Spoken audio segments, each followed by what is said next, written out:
Thank you for joining us for Sermons on Demand from Friendship Grace Brethren Church. We provide these videos as a way to share the pulpit messages and teachings offered at Friendship Grace Brethren Church. If you find these videos a helpful resource, please drop us a note at info@friendshipgracebrethren.com. Now open your Bibles and get ready to dig into the Word of God. In Genesis 14, which amazingly is beyond Genesis 11.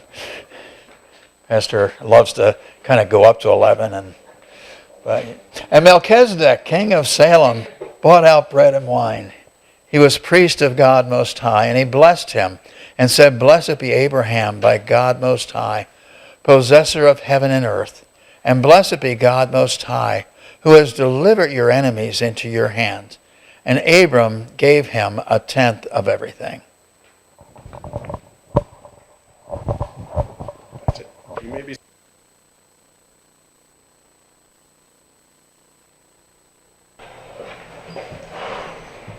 I now know why my button's not working well. It's blinking. It needs juice.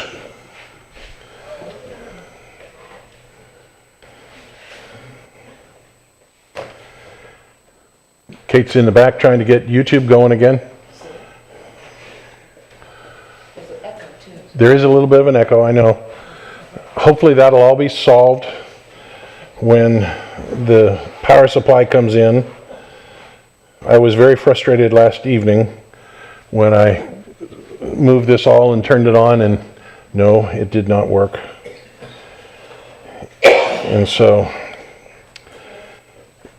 And right now I can't get into the control panel for the audio because I've lost connection with it. So Satan is alive and well. He's going after us today. So suffering and obedience of Jesus, Hebrews 5, 1 through 10. We continue in our study of the book of Hebrews. Last week we were introduced by the author to Jesus as our high priest. A high priest who was tested in every way that we are. One who is approachable. It's okay if you make noise. Because we're being tested, right? Tested in every way like we are. One who is approachable in the ways that the high priest in Israel was not. Remember what we saw last week. The high priest wasn't really approachable. Thank you. Wasn't really approachable because they were now almost like royalty. They had set themselves apart. They were completely isolated from the rest of the world, and so they weren't approachable. Here in chapter 5, the author continues to build his case on Jesus as high priest. At the end of the message, I'm going to describe what building the case means, what I mean by that. Let's go through the process and see what we have here first. Hebrews chapter 5, verses 1 through 4. For every high priest chosen from among men is appointed to act on behalf of men in relation to God, to offer gifts and sacrifices for sins. He can deal gently with the ignorant and wayward, since he himself is beset with weaknesses. I almost want to change the way that's read or written. He can deal gently with the ignorant and wayward, since he himself is ignorant and wayward. It's the same idea. Okay? Because of this, he is obligated to offer sacrifice for his own sins, just as he does for those of the people. And no one takes this honor for himself, but only when called by God, just as Aaron was. Clearly, the author of the book of Hebrews is describing the Jewish high priest. Notice the function of the high priest was he represented the people of Israel to God.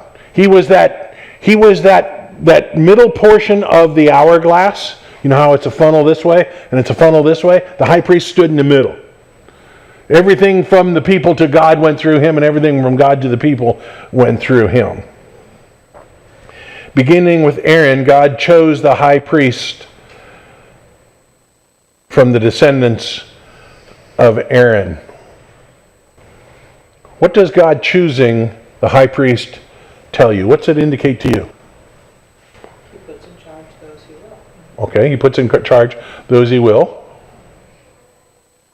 And he does want communication with people. He wants communication from people, right?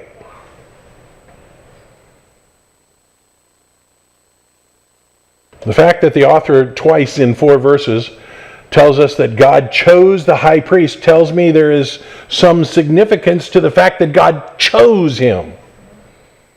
The job of high priest was never a democratic position. It was never somebody that campaigned for it. We've all experienced the transformation of people who get elected to positions. I was close friends with before he became sheriff, with one of the men that was sheriff in this county. We would golf together and stuff. And when he became sheriff, after just a little while, he became a little bit more cuckoo, and he was all about his own power. What happens when you get into power? No longer do you please the people, now you have to maintain your power. And God said, no, that's not what I want for the high priest. I'm going to select a high priest. They're not subservient to the people in needing to get elected. I'm the one that's appointing them, God says. No longer singularly focused on the mission or job. People often get focused on being reelected, maintaining their position of power. That's why Israel was so against Jesus, because he was taking from them their power base. The Pharisees didn't like it because they couldn't rule things because Jesus had different ideas. The high priest definitely didn't like it because there was Jesus acting as the high priest, and they couldn't handle that. God wanted the high priest to be thinking of his people and the mission to the people. So God ordered Aaron to be the high priest. And every successive high priest would be a descendant of Aaron. Of course, by the time of Jesus, this process had been polluted by the Romans. The Jewish leadership had agreed with Rome that Rome could appoint the high priest,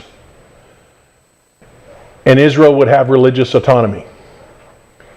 In the Roman Empire, every nation they conquered was required to follow their religious system. Zeus and Apollo and all of those. But Israel said, wait, we can't do that.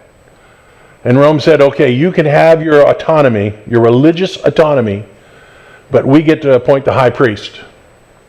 And you only get your religious autonomy if you don't make trouble. If you're just quiet in the backwoods of the empire and you leave everybody else alone, you will be fine.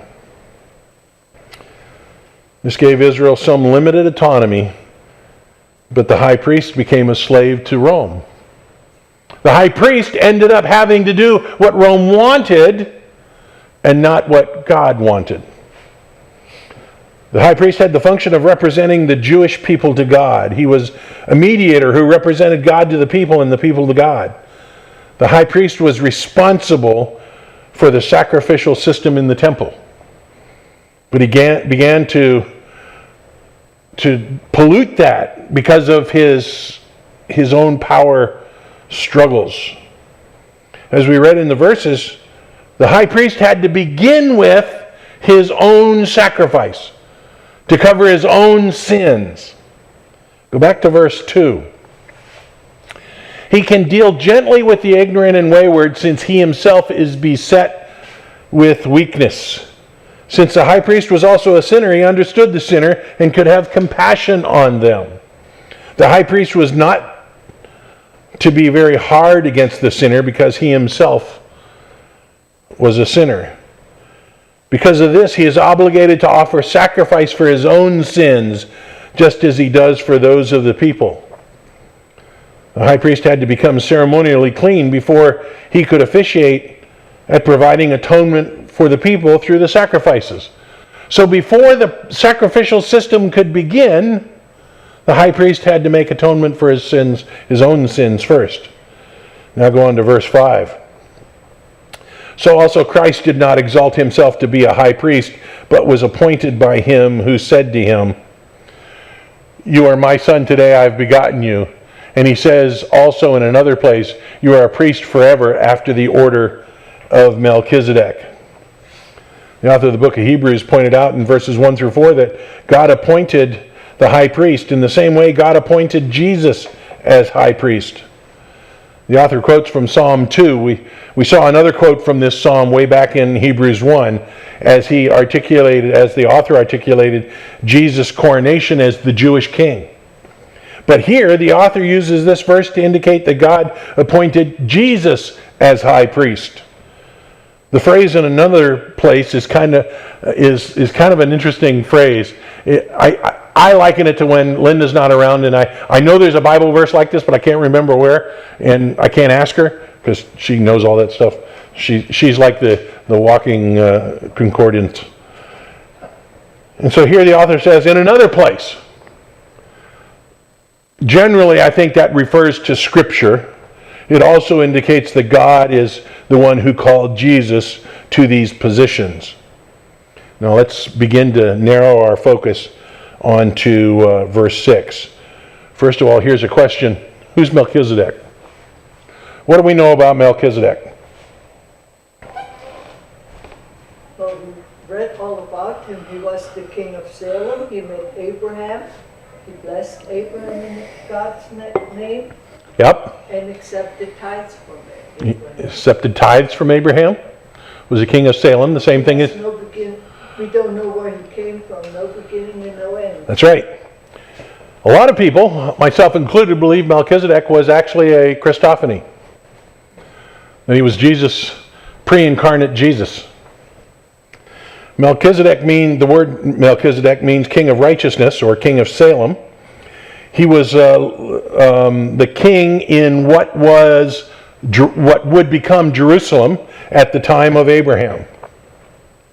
Abraham encountered Melchizedek as Abraham returned from his battle and defeat of Chedorlaomer. I never get that. That's one of those ones I can't ever get. I feel like Brian saying it. Chedorlaomer, one of the regional kings at the time Abraham was in Palestine. Melchizedek presented to Abraham bread and wine, which indicated to Abraham friendship. It indicated a sort of relationship, a bond, if you will. Melchizedek even blessed Abraham from El Elyon, the Most High God. So Abraham comes out to meet Melchizedek. Melchizedek comes down from Jerusalem and offers him bread and wine, and then Melchizedek gives him a blessing and says, this is from El Elyon. Yes, ma'am. So is that a picture of communion? I never realized the bread. I read that passage. Is that already a picture of communion? In some aspects, yes. You can view that he was presenting to him bread and wine as being a picture, a broadcast or a foretelling of what would come for in communion, but only one portion of communion, right? The bread and the wine, the bread and the cup part. But really, what Jesus, if Melchizedek is actually Jesus, which I believe he was, he is demonstrating to Abraham the ability, the way to have peace. The fact that Abraham gives him a tithe of everything that he collected in the battle indicates that Abraham looked at Melchizedek as superior to him, ranking spiritually higher than he was. We'll see more about Melchizedek in later chapters. We just have a couple of glimpses of Melchizedek, but when we get to chapter 7, we'll get more in depth. On to verse 7. In the days of his flesh, Jesus offered up prayers and supplications with loud cries and tears to him who was able to save him from death, and he was heard because of his reverence. After introducing Melchizedek briefly, the author returns to Jesus. During the time of Jesus' earthly ministry, he offered up prayers and supplications. We often think of prayers and supplications as basically the same thing, right? but they're not really the same thing. Prayer in this passage is the Greek word desis, which has the basic meaning of not having, so you ask. It's, I don't have it, I want it, so I ask for it.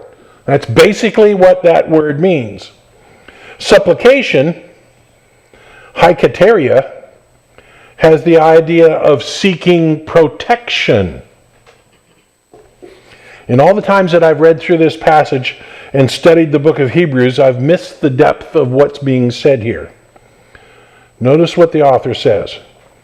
While Jesus was in his earthly ministry, he himself offered up prayers asking for things he didn't have, and supplications asking for protection.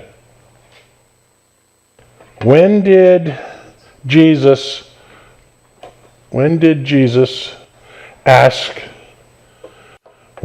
have prayers like this? Garden of Gethsemane. We talked about this Wednesday night, didn't we? The only time I know of was when he was praying in the Garden of Gethsemane before his arrest. We talked about this a little bit on Wednesday. Jesus, both human and divine, had a massive conflict within himself.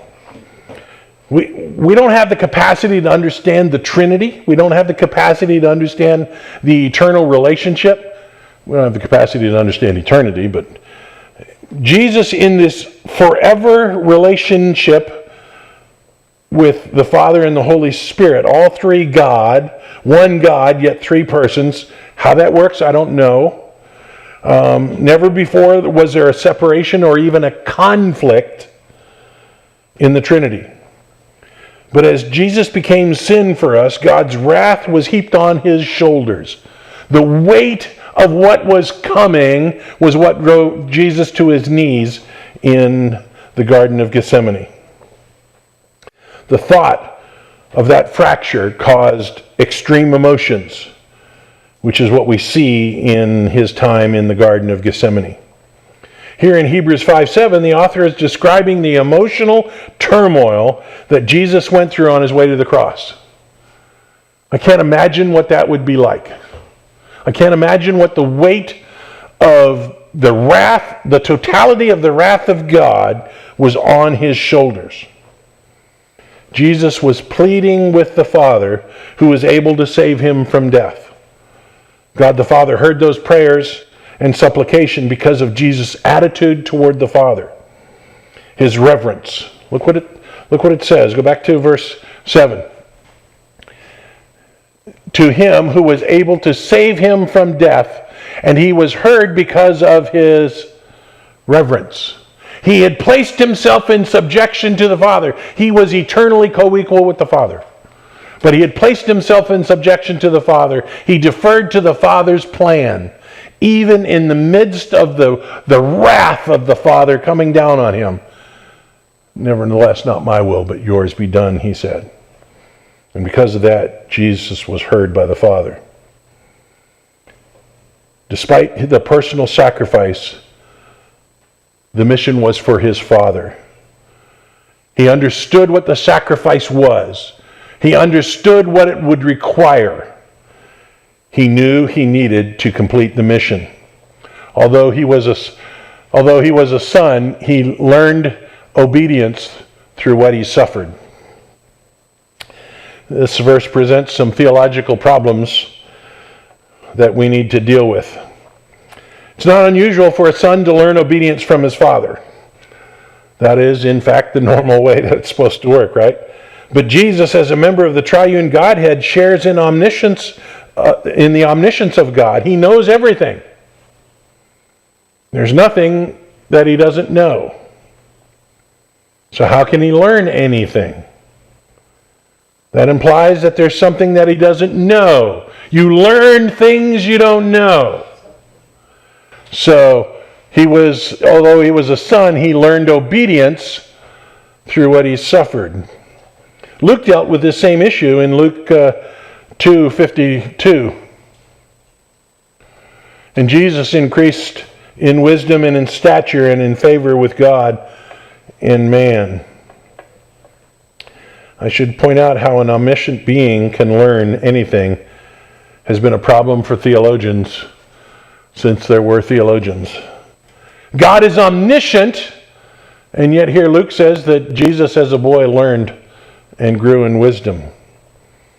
The author of the book of Hebrews says that he learned obedience. I think to deal with this issue, we have to look at Paul's words in Philippians. Philippians chapter 2, verses 6 and 7. Who, though he was in the form of God, did not count equality with God a thing to be grasped, but emptied himself, taking the form of a servant, being born in the likeness of men. Paul, in writing to the church of Philippi, was presenting to them what would become known as the doctrine of kenosis. Kenosis comes from the word emptied himself in Philippians 2:7. It was the action of Jesus setting aside the independent use of some of his divine attributes, such as omniscience, omnipotence, omnipresence. Jesus became physical in the womb. He had to set aside, at least in physicality, his omniscience. His omnipresence, right? He couldn't be everywhere physical. That doesn't work. And so he set that aside. He set aside the independent use of his omniscience, of his omnipotence. I love to study the miracles that Jesus did, and when you look at the miracles, you don't see Jesus independently doing them, by and large. You see him doing miracles after he prays. He's using power from the Father to accomplish his ministry on earth. That is kenosis. That is the voluntarily setting aside of his attributes. Jesus made himself subservient to the Father. He was co-equal with the Father for eternity, but he set that aside and became subservient to the Father, took on the position of being a slave to the Father's plan. He set aside the independence to do what he wanted to do, handling what God wanted him, bending to what God wanted him to do. That's why he had that emotional conflict going to the cross. That's why Jesus was able to say that no one knows the day or the hour. He's omniscient. He knows everything. How is it that he doesn't know? Because he set all that aside. A sovereign, omniscient God, there's nothing he doesn't know. But he set aside an independent use of that knowledge, serving as a slave to the Father in the Father's plan. Now back to Hebrews 5:8. Although he was a son, he learned obedience through what he suffered. We should add here to the effect of kenosis is a proper understanding of the word learned in this verse. The word learned is the Greek word ementhen.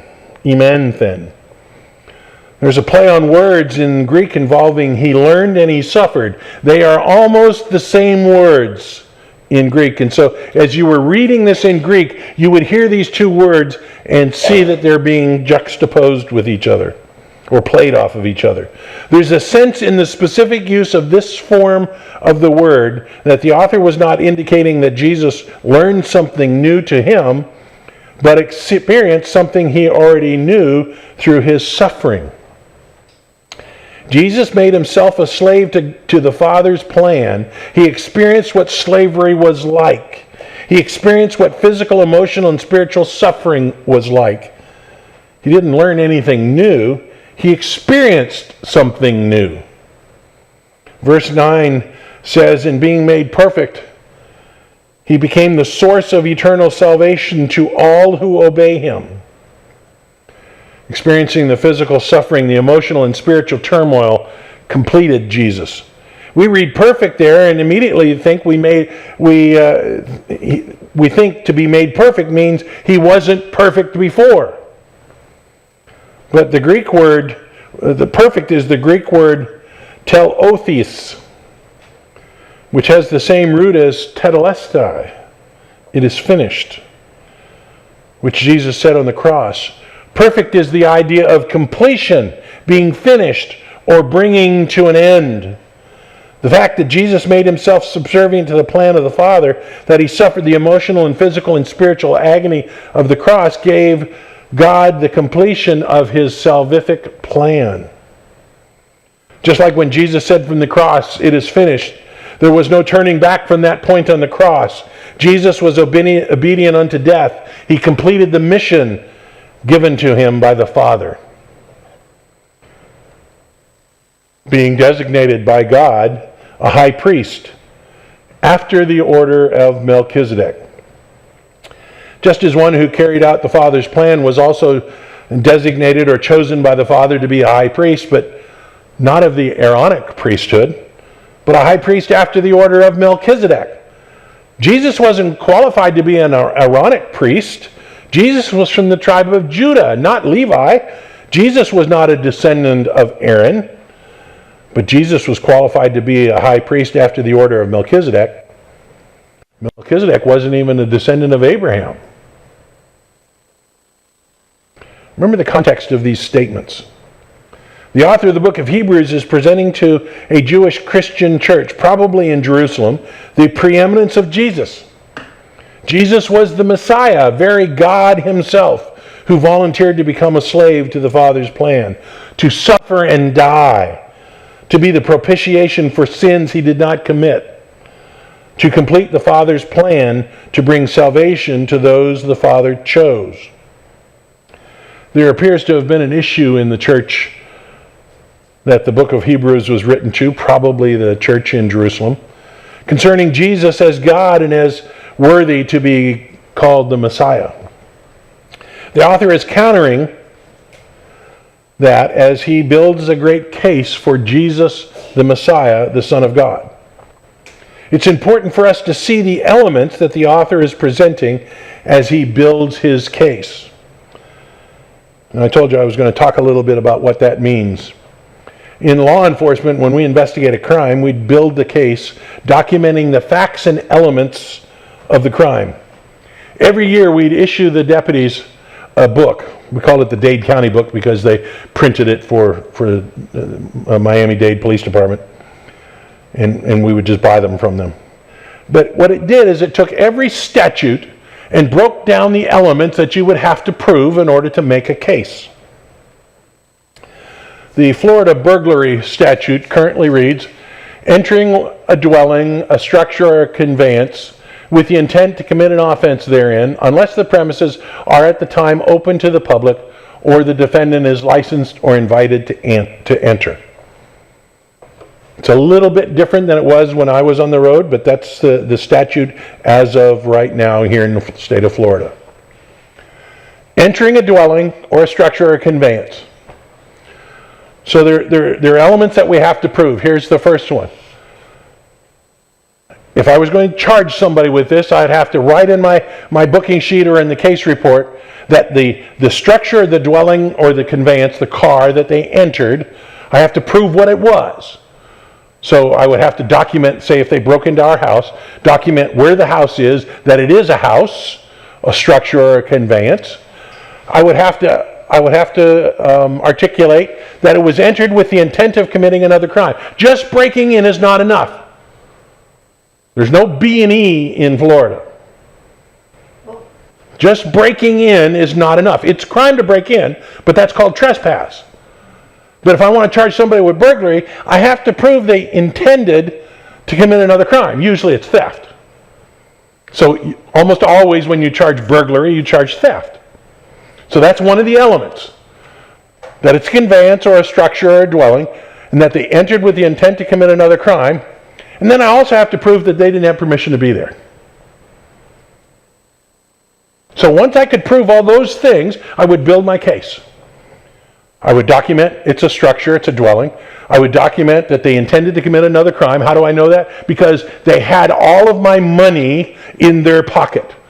They had my TV and all of my wealth, my good stuff on a cart, and they were taking it out. And I would document that they didn't have permission to do that, because as the homeowner, I could say, no, they didn't have permission. No, it wasn't open to the public. It was locked. It was 2 o'clock in the morning. They broke in. And then the judge would look at that and go, yeah, This is the guy that was caught. All those things would be laid out. That's how you build a case. Now look at what we see here in the book of Hebrews. Systematically, the author is building the case for the preeminence of Jesus. He's looking at what the elements of his case need to be. That Jesus is revealed by God, a revelation from God. That Jesus is the Son of God, called by God, appointed by God to be the high priest. He just continues laying step after step after step. Now, a burglary case, I could probably write a booking sheet or a case report on that in 2 or 3 pages. I had several hundred pages in economic crimes investigations, where I had a lot more to document, a lot more elements to go through. Just like the author of the book of Hebrews is documenting every single piece. So as you read Hebrews, go through and see him building the case, making this element, this element, this element, and this element. So by the time you get to the end, the conclusion is Jesus is worthy to be called Messiah, Son of God. That's what's going on here. The author is building the case in presenting Jesus as the Son of God, a revelation from God, very God himself. A great high priest who suffered for us as the propitiation for our sins. A great deal of evidence is presented in Hebrews to teach the church that that was beginning to see Jesus was not being God, not being the Son of God, not suffering, of working against that. The book of Hebrews is all about working against that growing doctrine in the church, and that I believe is very prominent even in the church today. As we continue on our study, we'll see the case continuing to be built so that we can reach no other conclusion except Jesus is God and Messiah. Thank you, Father, for your word. Thank you for showing us what you have for us here, for allowing us to see who you are and what you want us to know about you. Thank you for Jesus, the Son of God, very God himself, who is our Messiah, our Savior, our propitiation. Allow us to always reflect on that. Allow us to always see that. We love you in Jesus' name. Amen. Thank you for watching or listening to this teaching on demand from Friendship Grace Brethren Church. Please consider sending us an email at info@friendshipgracebrethren.com to let us know how this teaching may have helped you. Please also consider joining us in person at Friendship Grace Brethren Church, located at 10251 Metro Parkway, Suite 116, Fort Myers, Florida, just south of the intersection of Metro and Colonial Boulevard. Sunday school begins at 9 and worship service at 10 a.m. We look forward to seeing you in person at Friendship Grace Brethren Church.